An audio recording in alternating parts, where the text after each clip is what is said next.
नमस्कार, आदाब। मैं सदर सैफी, आप देख रहे हैं खबर 5 न्यूज। 6 दिनों पहले मायावती ने बीएसपी के वोटर्स से एक अपील की थी। उन्होंने कहा था कि दलित समाज के लोग या तो वोट ना करें या फिर नोटा में वोट डाल दें। घोसी उपचुनाव के लिए बीएसपी की बॉस मायावती की ये अपील उनके ही समर्थकों ने पूरी तरह से ठुकरा दी। यह बीएसपी के लिए खतरे की बड़ी घंटी है। यहीं से समाजवादी पार्टी, कांग्रेस और बीजेपी के लिए उम्मीदवारों का एक नया रास्ता खुल गया है। यह रास्ता है मायावती के दलित वोट बैंक में सेंध लगाने का। लोकसभा के चुनाव पर सर पर हैं और सबको पता है कि जो यूपी की बाजी जीतेगा वही दिल्ली पर राज करेगा। यूपी में लोकसभा की 80 सीटों के लिए दलित वोटरों को अपना बनाने के लिए सबने अपनी अपनी रणनीति तैयार कर ली है। कमाल की बात यह है कि बीजेपी, समाजवादी पार्टी और कांग्रेस ने दलित वोट के लिए काशीराम वाली प्लानिंग की है। काशीराम ने ही बीएसपी बनाई थी। सबसे पहले बात करते हैं तो यूपी की सबसे ताकतवर पार्टी बीजेपी की थी।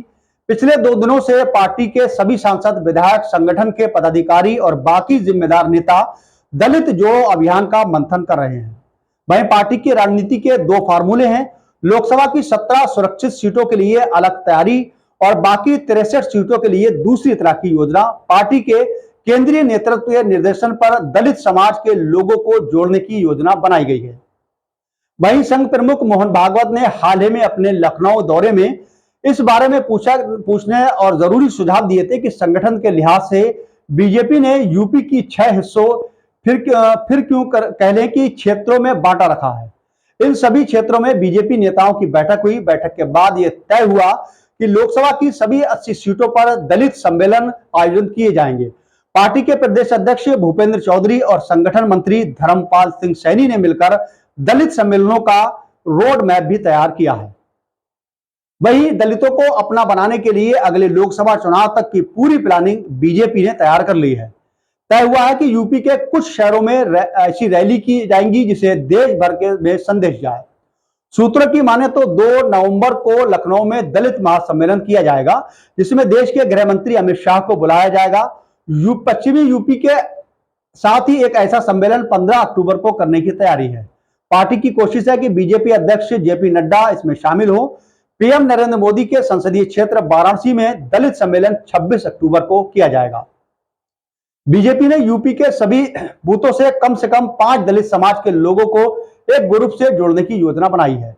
पार्टी के रणनीतिकारों का मानना है कि 2014 के लोकसभा चुनावों से गैर जाटव दलित समाज का एक बड़ा तबका बीजेपी के लिए वोट कर रहा है, लेकिन अब तैयारी जाटव लोगों को जोड़ने की है। मायावती भी इसी समाज से आती हैं। हालांकि पासी, खटीक, वाल्मीकि और सोनकर बिरादरी के वोटरों तो बीजेपी के लिए वोट करते रहे हैं, लेकिन दलित सम्मेलन के अलावा लाभार्थी सम्मेलन भी आयोजित होंगे।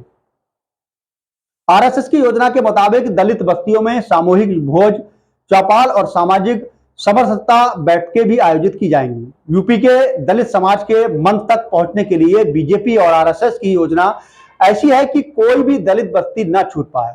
यूपी में लोकसभा की 17 सीटें एससी समाज के लिए रिजर्व हैं। इसमें से 15 सीटें पिछली बार बीजेपी को मिली थी और बाकी 2 सीटें बीएसपी ने जीती थी, जबकि 2014 के आम चुनाव में सभी 17 सीटें बीजेपी के खाते में चली गई थी। इस बार बीजेपी का मिशन उसी पर प्रदर्शन को दोहराने का है। लेकिन देखना यह होगा कि पिछले लोकसभा चुनाव में अखिलेश यादव और मायावती साथ थे, तब बीएसपी अध्यक्ष मायावती को बेबुआ कहा करते थे। इस पर वह सारे रिश्ते बदल गए। अब तो अखिलेश ने मायावती के नाम से भी दूरी बना ली है।